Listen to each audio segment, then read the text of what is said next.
শাল গজারি কাঁঠালি বৃক্ষতে ভরপুর, যারই নাম গাজীপুর। হ্যাঁ বন্ধুরা, ঠিকই শুনছেন। আমি আজকে আপনাদের সাথে শেয়ার করব গাজীপুর জেলার ভাওয়াল জাতীয় উদ্যান, যেটা গাজীপুরের বিখ্যাত জমিদার ভাওয়াল রাজার জমিদারি অঞ্চলে গঠিত সরকারিভাবে 1982 সালে বিশাল বনভূমি নিয়ে গঠিত ভাওয়াল জাতীয় উদ্যান, যার অবস্থান গাজীপুর সদর উপজেলা এবং শ্রীপুর উপজেলাতে। যেখানে আপনি দেখতে পাবেন গজারি বনের বিস্তীর্ণ বনভূমি এবং মনোরম সুন্দর সবুজ প্রকৃতি। তো সেখানে আমি কিভাবে গেলাম এবং কি কি আপনারা দেখতে পারবেন এবং খরচ কেমন হবে সেটাই আমি আমার এই ভিডিওতে আপনাদের মাঝে শেয়ার করব। অবশ্যই আমার এই পুরো ভিডিওটা দেখবেন। অবশ্যই দেখলে আপনারা সম্পূর্ণ জানতে পারবেন এবং খরচ কেমন হবে, কি কি করতে পারবেন সেখানে গেলে, সব কিছুই শেয়ার করব। তো চলুন পুরো ভিডিওটা শুরু করি।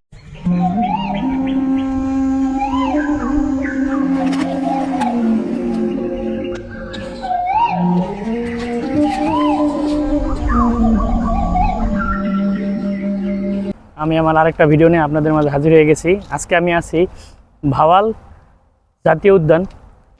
আপনি যখন জাতীয় উদ্যানে আসবেন, ভাওয়াল জাতীয় উদ্যানে, তখন আপনাকে 3 নম্বর গেটে রাস্তার পশ্চিম পাশে নামাই দেবে। যদি আপনি ঢাকা থেকে আসেন, রাস্তা পার হয়ে এপারে আসবেন। এপারে আসার পরে আপনি গেটের কাছেই পেয়ে যাবেন টিকিট কাউন্টার। এখানে টিকিট মূল্য নেবে 20 টাকা। আমি 20 টাকা দিয়ে টিকিট নিয়ে পার্কের ভিতরে প্রবেশ করি এবং প্রবেশ করার সাথে সাথেই বামে পাই আমি একটা মসজিদ। যেহেতু শুক্রবার ছিল, সেদিন আমি এখানেই জুমার নামাজটা আদায় করে নিই।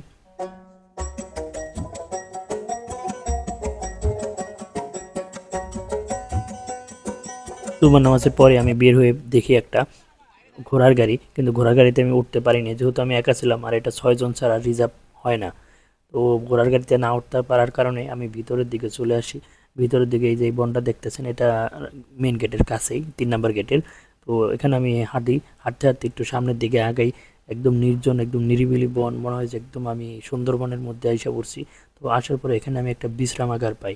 এই বিশ্রামাগারে দেখি যে আগে থেকে একটা কাপল বসে আছে এবং যেহেতু ঝোপঝাড় লাগে, অনেক লাগে, আমি একটা সাপের ভয় আছে, যার কারণে আমি আর এখানে ভিতরে ঢুকি না।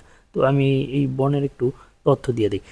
এই ভাওয়াল জাতীয় উদ্যান, এটা সরকারিভাবে ঘোষণা করা হয় 1974 সালে। বন্য প্রাণী রক্ষা আইন অনুযায়ী 1974 সালে এটাকে জাতীয় উদ্যান হিসেবে ঘোষণা করা হয়। যদিও 1974 সালে এটা সেভাবে সরকারিভাবে প্রজ্ঞাপন জারি হয়নি। 1982 সালে এটা পরিকল্পিতভাবে এবং পূর্ণরূপভাবেই জাতীয় উদ্যান হিসেবে ঘোষণা করা হয়। তো এখন আপনারা আমার সাথেই থাকুন। এখন বনের ভিতরে আমি যাব এবং বনের যে আমি একদিন অলস একটা দিন কাটাইছি, কীভাবে কাটাইছি এবং কেমন লাগলো সেটাই আপনাদের কাছে শেয়ার করব। তো অবশ্যই আপনারা আমার সাথে থাকুন।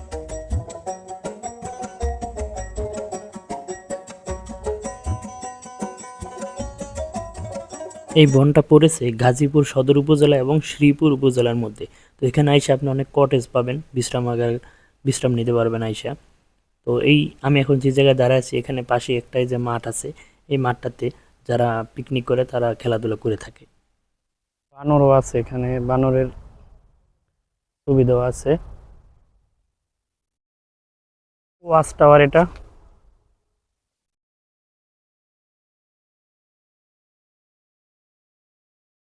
এই রাস্তার যে নিশানা দেওয়া হয়েছে, বাম পাশে চলে গেছে এই শিশু পার্ক এবং ওয়াচ টাওয়ার। আমি এখন ওদিকেই যাব। বান্দর মামার দেখা পাইলাম, একা একা যাইতেছে।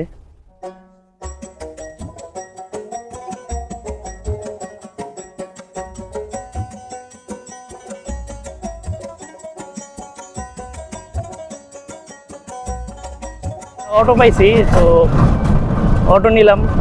মামায় ওয়াচ টাওয়ার পর্যন্ত যাবে, তো মামার সাথে ওয়াচ টাওয়ার পর্যন্ত যাবো।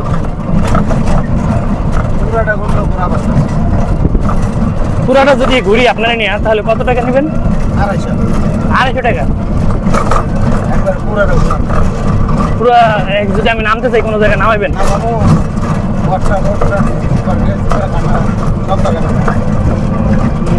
250 কম হবে না? হ্যাঁ, মানে নামাই কোন, আবার এই জায়গায় নিয়ে আসবেন?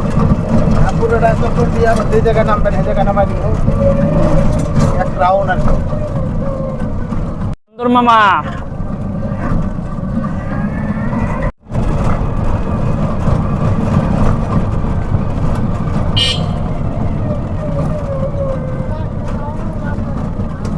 ওয়াচ টাওয়ার এই যে ওয়াচ টাওয়ার। তো ওয়াচ টাওয়ার এখন আমি আছি ওয়াচ টাওয়ারের সামনে। তো এখন ওয়াচ টাওয়ারে উঠবো, সাথেই থাকুন। ওয়াচ টাওয়ারের প্রত্যেকটা দেয়ালে আজব সব গ্রাফিটি, যেগুলো আমরা ছোটবেলায় বা আমরা এখন অনেক পোলাপান যারা আছে তারা গার্লফ্রেন্ডের নাম বিভিন্ন দেয়ালে লেখে। তো এখানে এসে আমি দেখলাম যে সেটা অন্য মাত্রায় নিয়ে গেছে, মানে পুরো ওয়ালে কোনো রং নাই, পুরোটাই তার গার্লফ্রেন্ডের বা বিভিন্ন প্লাস মাইনাস দেওয়ার নাম টাম লেখা। ওয়াচ টাওয়ারে উঠতেছি, এখান থেকে এই ওয়াচ টাওয়ার থেকে পুরো বনটা দেখা যায়। তো সেই রকম একটা ফিলিংস, যেহেতু ড্রোন নাই আমার, তো গরিবের একটা ড্রোনের ফিলিংস পাওয়া যাবে এখন। দোতলা থেকে কিরকম দেখা যায়।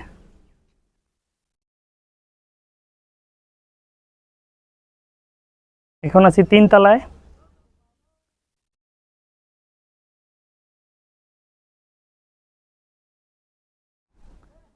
ওয়াচ টাওয়ারের 4র্থ তলায় আছি।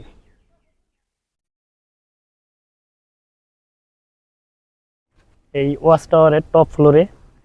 তো এখান থেকে পুরা বনটা মানে খুব সুন্দরভাবে দেখা যায়, যদিও আরেকটু উঁচা হলে হয়তো এই গাছের উপরেও দেখা যেত, কিন্তু এখন মানে গাছের সমান সমান হয়ে গেছে, যার কারণে পুরোপুরি ভালো করে দেখা যাইতেছে না।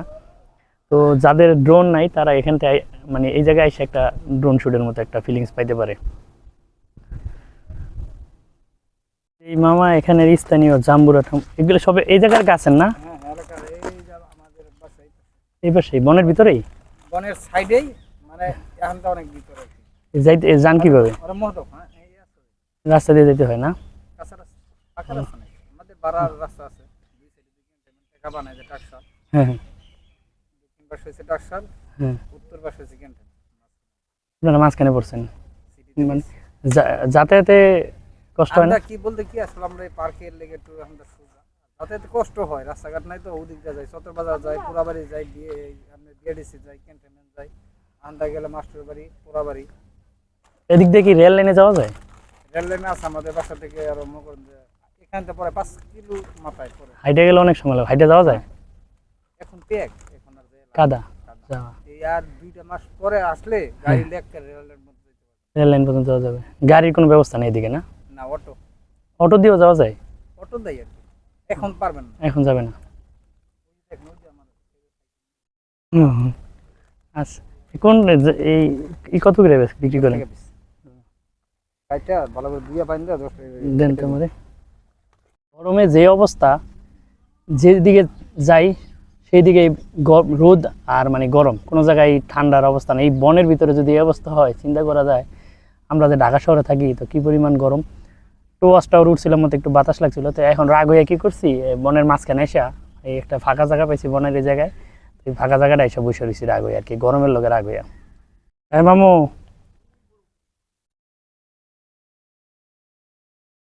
আছো কেমন?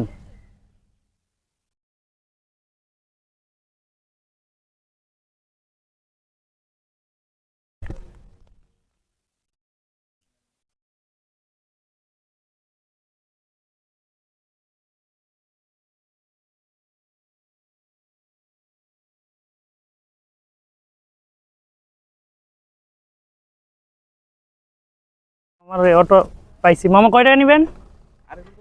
কত দূর যাবেন? মানে চিড়িয়াখানা একটু চিড়িয়াখানার দিক দিয়ে হরিণ টরিণ দেখবো। কত কত? না এটা পর বেদল না, এরপর কথা আছে না, ভাঙে নেওয়া ভালো, পরে বেদলে মেইন গেটে নামাই দিবেন। এই 3 নাম্বার গেটে দিবেন, আর এই বেতন 200 টাকা বেশি হয়ে যায় না? 150 লেন। আচ্ছা যান যান যান 150 লেন। বড় ভাই খাইছে ওখানে মুকন যে এত বড় বন, এটা তো আর হাইটা করা সম্ভব না। তো একটা অটো নিলাম, তো অসাধারণ একটা অটো রিক্সা আর কি, অটো তো না, অটো রিক্সা।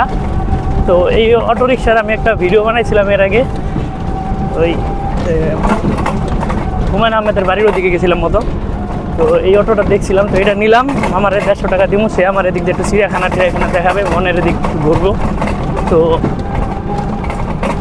বুঝে যেতেছে, তো আমি এখন যেহেতু মামারা নিচে, তো মামারা নিয়ে একটু রিক্সা দিয়ে বনের ভিতরে করি। তো আপনারা সাথেই থাকুন। এই যে মামা আমার সাথে আছে, তো এখন মামা আমাকে নিয়ে যাইতেছে হরিণ দেখানোর জন্য আর কি। গাড়িওয়ালা মামা। মামা আচ্ছা, আপনি এই জায়গায় কত বছর ধরে আছেন? 25-30 বছর। 25-30 বছর ধরে মামা এই জায়গায় আছে। তো আর পার্কে যে মানুষের এমনি যে গাড়িটা চালাইতেছেন, কতদিন হইব? 11 বছর। 11 বছর ধরে মামা এই জায়গায় আছে। তো এই জায়গায় সবকিছু মামা জানে। আগে চাকরি করতাম আর কি এই বাউন্ডারিতে। এই বাউন্ডারিতে মামা আগে চাকরি করতো। 15-20 বছর চাকরি করতাম, পরে গাড়ি চালাইতাম। ও, চাকরি ছেড়ে দিয়ে এখন গাড়ি চালাইতেছেন। হরিণ দেখাশোনা করতাম, কচ্ছপ দেখাশোনা করতাম, হ্যাঁ, এগুলো কাজই করতাম আগে। ও, এখন বাসা এই জায়গায় না? যাক, তো মামাই বলছিল যে বিকালের সময় আসলে ভালো ভাবে দেখা যায় সবকিছু। আর হরিণ তো এই গরমের ভিতরে ওরকম সামনে আসে না, তাই মামার কথা মতো বিকালে আসলাম সামনে। তো যাই দেখি হরিণ দেখা যায় কিনা। চিড়িয়াখানা আছি, এই তো হরিণ দেখা যাইতেছে 2-4টা। না, এই যে মামা তো এই জায়গার।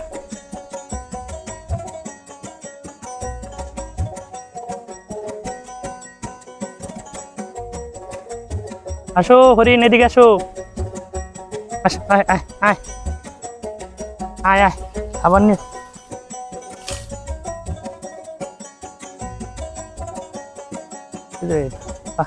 পাতা দেওয়ার পরে আসতেছে। আসো আসো, কাছে আসো। আর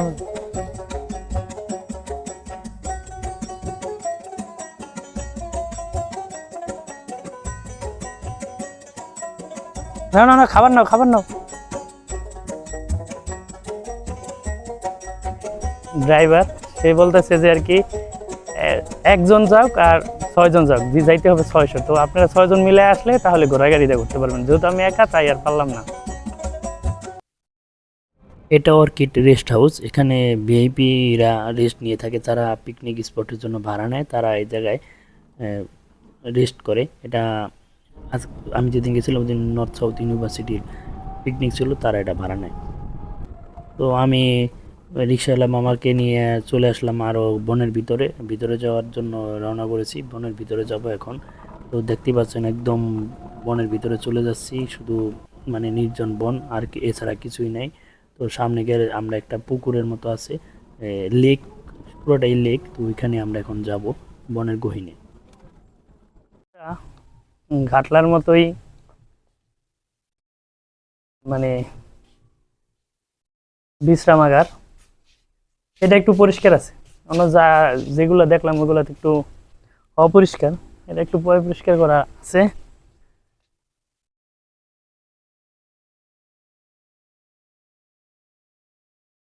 সিঁড়ি সিস্টেম আছে এখানে, সিঁড়ি দিয়ে নাইমা ওঠা যাবে।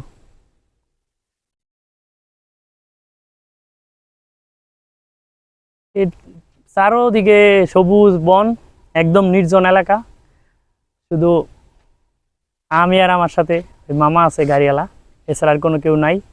পুরা পাখির ডাক শোনা যাইতেছে হালকা পাতলা, আর ওরকম কোনো কিছু নাই, কোনো গাড়ির ওরকম শব্দও আসে না এখানে। পুরো নিরিবিলি একটা জায়গা। আর এই জায়গাটা যে একটু মোটামুটি সাজানো গোছানো, এই কচুরিপানা এগুলো না থাকলে হয়তো পানিটা আরো পরিষ্কার দেখা যেত। কিন্তু এটা ইটো আরেক রকম, অন্যরকম একটা সিনারি। তো রিক্সাওয়ালা মামাকে আমি বিদায় করে দিলাম। রিক্সাওয়ালা মামাকে বিদায় করে দিয়ে আমি এখান দিয়ে হাঁটার রাস্তা আছে ভিতরে, বনের গহীনে যাওয়া যায়। তো আমি ওখানে হাঁটতে হাঁটতে গেলাম, সাবধানে যাচ্ছি। এদিকে আবার সামনে দেখছি যে সাপ টাপ এগুলার ছবি দেওয়া আছে, তার মানে এই জায়গায় সাপ আছে। তো এই জায়গায় একটা বড় যে বসির যে রক থাকে সেটা দিয়ে এই যে ঝুলা দেওয়া আছে, তো এটা কেন দেওয়া আছে সেটা জানি না। তো যারা মাছ ধরে তারা অনেকে গেলে এই জায়গায় একটা ব্যথা পাওয়ার। আমি ভিতরে চলে আসলাম। ন্যাশনাল পার্কের লেক, তো এই লেকের পাশেই আপনার এই পার্ক ধরে পায়ে হাঁটার একটা রাস্তা আছে। তো এই রাস্তার ধারে হাঁটতে হাঁটতে একটা বেঞ্চ পেলাম বসার জন্য।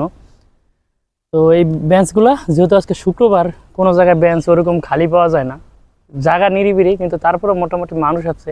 তো যেখানে একটু বসার জায়গা আছে বা আছে, সেখানে দেখা গেছে কাপল যারা তারা বসে আছে। তো এই জায়গাটা ফাঁকা পাইলাম, তাই একটু বসে একটু জিরা নিলাম। আর অবস্থা তো দেখতে পাচ্ছেন, গরম যেই পরিমাণ পড়ছে, চারপাশে মানে চারোদিক যা আছে শুধু সবুজ বন, কিন্তু তারপরও মানে গরমটা কম লাগতেছে না।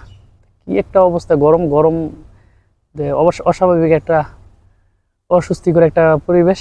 ঘামাইতেছি কিন্তু শরীরটা ওরকম খারাপ লাগতেছে না, যেহেতু সবুজের মধ্যে আছি, চারিদিকে সবুজ প্রকৃতির মধ্যে আছি। তারপর আপনার প্রাকৃতিকভাবে একটা স্বচ্ছ বাতাস পাইতেছি সবকিছু, তো এই কারণে অতটা ক্লান্ত লাগতেছে না, ভালোই লাগতেছে। বসি দিয়া মাছ ধরতেছে ভাই। মাছ পাওয়া যায়? কি মাছ বেশি? ও, চাষের মাছ না, এইভাবেই ধরার জন্য কি টিকিট কাটতে হয়? ও, কত টিকিট সারাদিন? 600 টাকা, 1000 টাকা।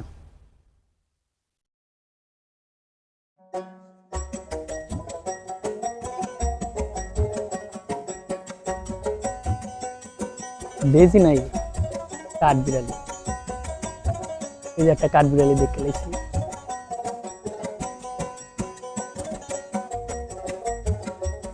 আদার খুঁজতেছে। ও,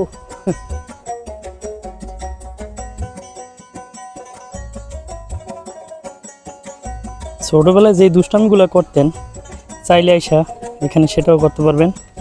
এই গাছের উপর দিয়া, এই গাছটা এই সময় পড়ে গেছে, হয়তো বাতাসে পড়ে গেছে, পড়ে যাওয়ার পর এভাবেই আছে, এটা কিছু করা হয় না। তো এটার উপর দিয়া হাইটা যে ছোটোবেলায় যে সমস্ত দুষ্টামিগুলো করছিলাম, ওইগুলার একটা ফিলিংস নেওয়ার চেষ্টা করলাম, যে চাইলে তো আরেকটু সামনে যাওয়া যেতে পারে, কিন্তু যেহেতু আমি পড়ে গেলে মানে পোশাক কিছু নিয়ে আসি নাই, তো ওই ভিজা অবস্থায় আবার ঢাকা যাওয়া লাগবে, তাই আর বেশি দুষ্টামি করলাম না। তো অনেকদিন যেহেতু এটা করা হয় না, চর্চাও নাই, এই আর কি। তো গাছের উপরে পাও ঝুলাইয়া বসা অন্যরকম একটা মজা, আর যদি নিচে পানি থাকে তো সেই রকম একটাই। তো এখানে একটা কিছু শাপলাও আছে, লাল শাপলা, ভালোই দেখা যাইতেছে।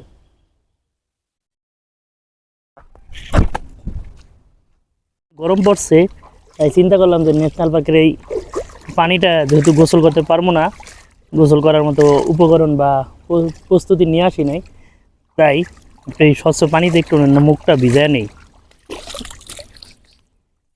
কিছুটা হলো গরম কম লাগবে। মাছ ধরার শখ থাকে তাহলে একটা ছিপ নিয়ে আসবেন, প্রতি ছিপ প্রতি 400 টাকা, সারাদিন মাছ ধরবেন। আজকে তারা নাকি মাছ পাইতেছে না, মাছ আজকে মানে বসে আদার খাইতেছে না, চাইলে মাছও ধরতে পারবেন শখ মেটানোর জন্য এই ন্যাশনাল পার্কের লেকে। পাখিদের বাসা, তো পাখিদের বাসায় আসছি, তাদের ডাক শুনতেছি।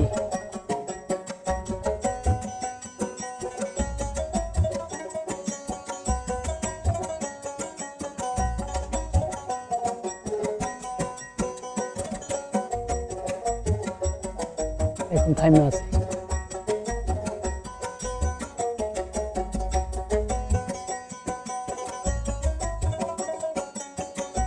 পাখিদের বাড়িতে আসছি, পাখিদের ডাক শুনছি, কিন্তু এখন কোনো পাখি ডাকতেছে না, সবাই চুপ হয়ে আছে। পাখিদেরও হয়তো গরম লাগতেছে। বন পাখিদের বাড়ি, আমি আসছি তাদের কাছে, তাদের ডাক শুনতে, তাদের সাথে দেখা দিতে।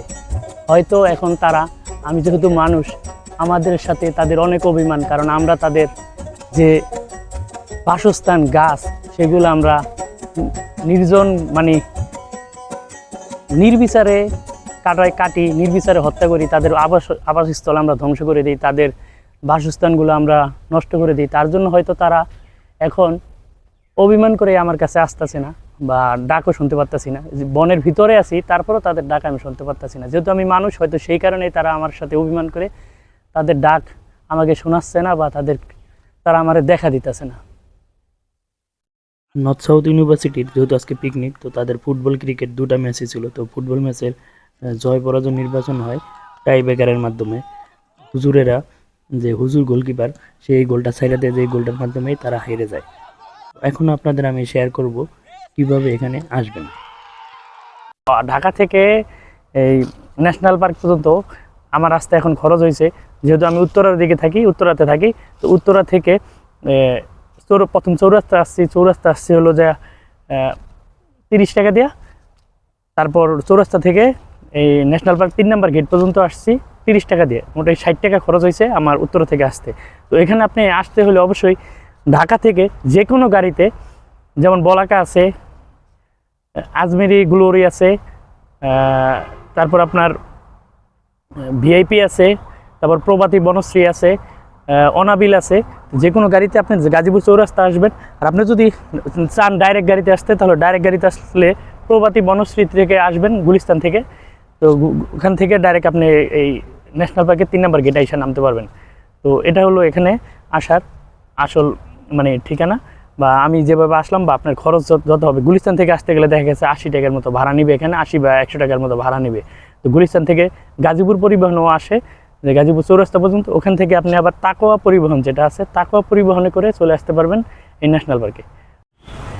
আজকের মতো আমি আমার এই ভিডিওটা শেষ করতে চাইতেছি এবং ন্যাশনাল পার্ক থেকেও বিদায় নিচ্ছি। তো অবশ্যই ভালো লাগলে লাইক, কমেন্ট, শেয়ার করবেন। অবশ্যই অতটা ভালো যদিও আমি ভিডিও করতে পারিনি বা উপস্থাপনা করতে পারিনি, তারপর চেষ্টা করছি একটু ভালো করার। তো যদি সাপোর্ট দেন, ভালো থাকেন। আর সবাইকে অনেক ধন্যবাদ। Tata, bye bye.